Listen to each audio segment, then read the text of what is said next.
In 2018, the United States government placed a $50 million bounty on one man's head. That figure exceeded what the DEA had ever publicly offered for any cartel leader in history. Osama bin Laden's reward was $25 million. The man this bounty targeted had never been publicly photographed in a confirmed image. He had never given an interview. He had never been arrested, extradited, or publicly displayed in handcuffs.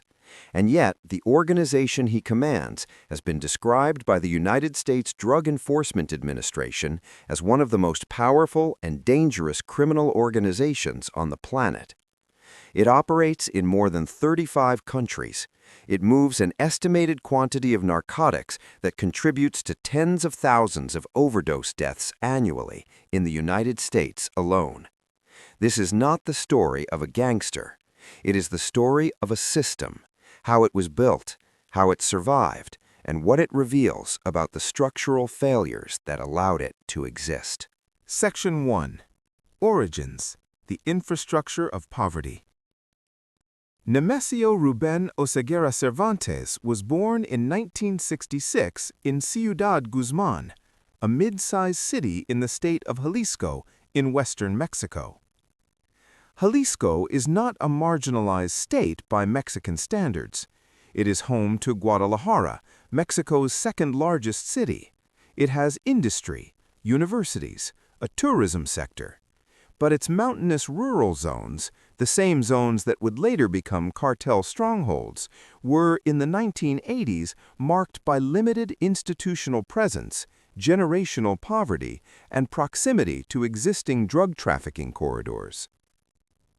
Oseguera Cervantes migrated to the United States in his youth. He settled in California, where U.S. court records indicate he was involved in drug distribution and was subsequently deported back to Mexico. The deportation pipeline, a recurring structural feature of the border economy, would prove consequential. Back in Mexico, he did what many returned migrants with criminal records did. He found employment within the existing criminal ecosystem. His entry point was the Mencho Cartel, a Jalisco-based trafficking organization with established Pacific Coast roots. When the Mencho Cartel fractured in the late 2000s amid internal conflict and government pressure, Oseguera Cervantes did not collapse with it. He consolidated. Section 2. The formation of CJNG. The Cartel Jalisco New Generation CJNG formally emerged around 2010. The timing was not coincidental. Mexican President Felipe Calderón had launched a militarized campaign against the major drug trafficking organizations beginning in 2006. The strategy successfully weakened several dominant cartels, including La Familia Michoacana and later the Zetas. What the strategy also did, inadvertently, was create a vacuum. CJNG moved into that vacuum with unusual speed and organizational discipline.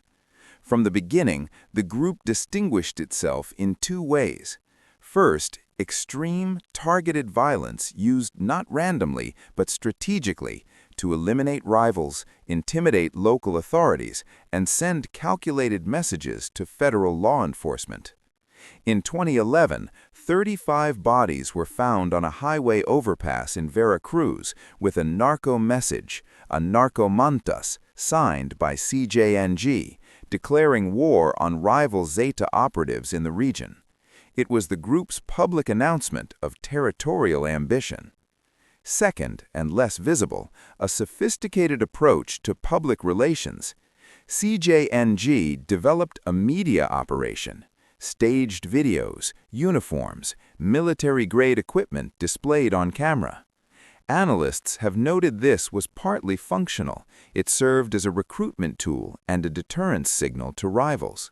But it also served a domestic audience. In some communities, CJNG positioned itself as a protective force against rival criminal groups. The relationship between criminal organizations and civilian populations in Mexico is not simple. It is transactional, coercive, and, in some instances, genuinely fills governance gaps left by absent state institutions. Section 3. The Business Architecture. To understand CJNG's durability, it is necessary to understand how it makes money and how that money is structured.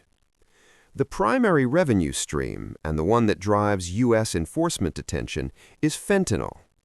CJNG, along with the Sinaloa cartel, is responsible for the majority of fentanyl entering the United States. The DEA has repeatedly emphasized this in congressional testimony. Fentanyl is, from a trafficking logistics standpoint, almost ideal as a commodity. It is synthetic, it requires no agricultural base. It is extraordinarily potent, meaning small volumes generate enormous value. And it is manufactured from chemical precursors, primarily sourced from suppliers in China and India. The supply chain spans multiple continents before it reaches an end consumer.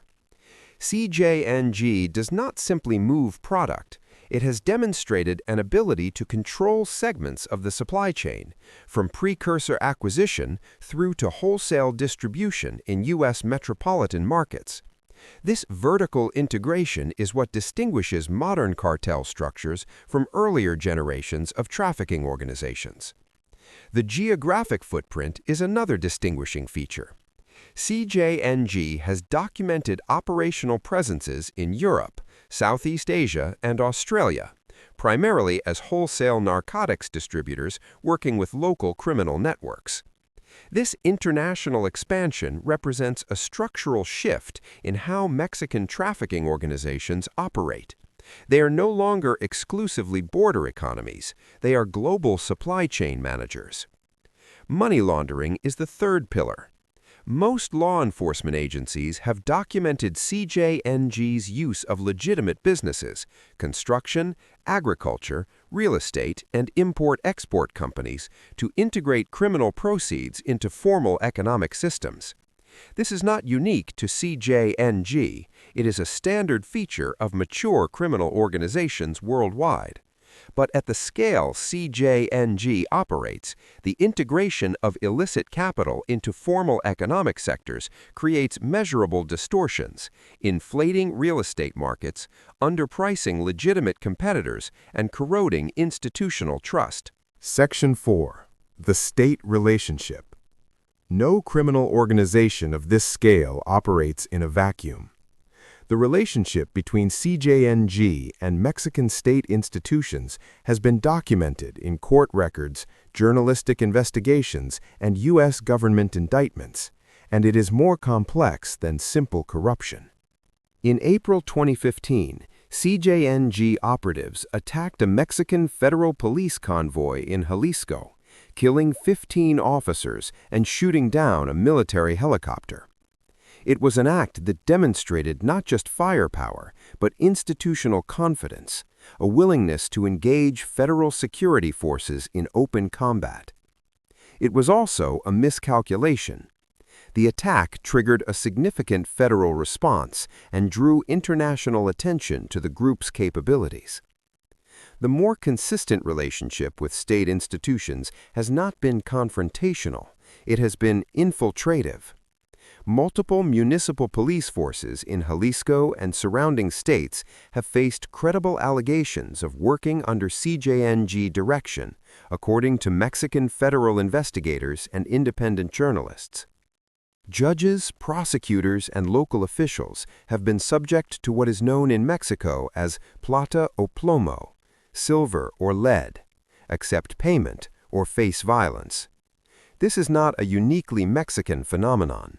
It is the standard toolkit of organized crime operating in environments where state salaries are low and institutional accountability is weak.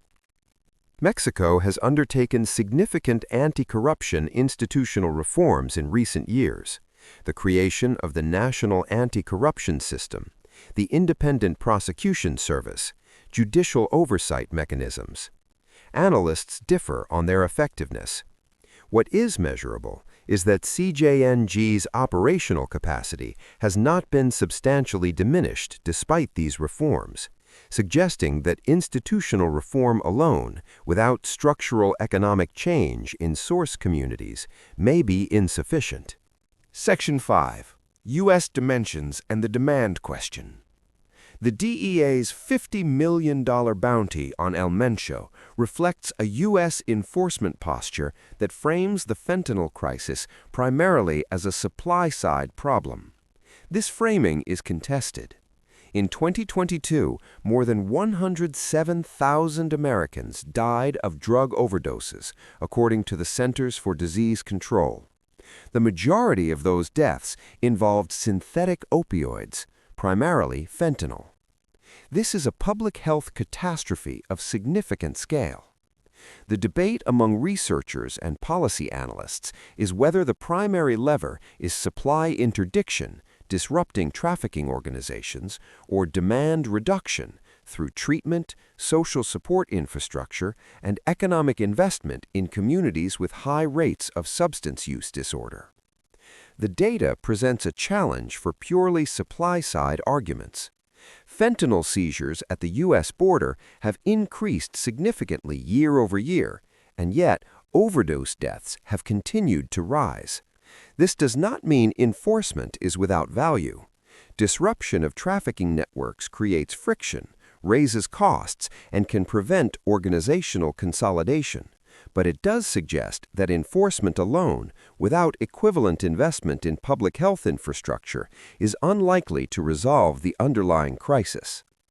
This is the policy debate that El Mencho's organization exists inside, not as a cause of American social dysfunction, but as a supply-side actor responding to a pre-existing, massive, and structurally generated demand. The demand was not created by CJNG. The conditions that created it, the overprescription of opioids in the 1990s and 2000s, the inadequacy of addiction treatment infrastructure, the economic dislocation of post-industrial communities, are domestic in origin. Understanding this does not diminish the criminal responsibility of trafficking organizations. It does complicate the policy response significantly. Section 6. The Invisibility Strategy. One of the most analytically interesting features of El Mencho as a criminal figure is his operational invisibility. Most major cartel leaders of the previous generation were extensively documented, photographed, interviewed, their movements partially known. El Mencho has maintained a near-total public absence. His confirmed health status, location, and operational role within CJNG are subjects of active debate among analysts and law enforcement agencies. Some researchers have argued that CJNG's organizational structure has become sufficiently institutionalized that it no longer depends on a single individual's operational direction. This is the hallmark of mature criminal enterprise, the transition from a personality-dependent organization to an institutional one. If accurate, it represents a significant evolution from the cartel model of previous decades and a significant challenge for enforcement strategies focused on leadership decapitation. The decapitation strategy, targeting and removing top leadership, has been the primary U.S. and Mexican enforcement approach for 2 decades. It produced mixed results with the Sinaloa cartel after the arrest of Joaquin Guzman. Several analysts argue it has not achieved durable reductions in trafficking volume with any major organization because the underlying economic incentive to fill the leadership vacuum remains intact. El Mencho, whatever his current condition, wherever he is, represents something larger than an individual criminal biography. He represents the product of intersecting systems, the poverty of rural Mexico, the demand economy of American drug consumption, the institutional weaknesses of states in transition, the global flows of chemical precursors, and the structural logic of an industry where the profit margins are extraordinary and the supply of willing participants is, in conditions of economic exclusion, essentially unlimited. The organizations that emerge from these conditions are not aberrations. They are rational actors responding to rational incentives within a system that, despite decades of enforcement effort, has not fundamentally altered those incentives. The $50 million bounty on one man's head is a signal of how seriously governments take the threat. It is also, implicitly, an admission of how difficult the problem has proven to resolve. The question that remains, the one that enforcement statistics, indictments, and bounty figures do not answer, is this: if every leader were removed tomorrow and every route were shut down, what would change about the conditions that made this possible in the first place?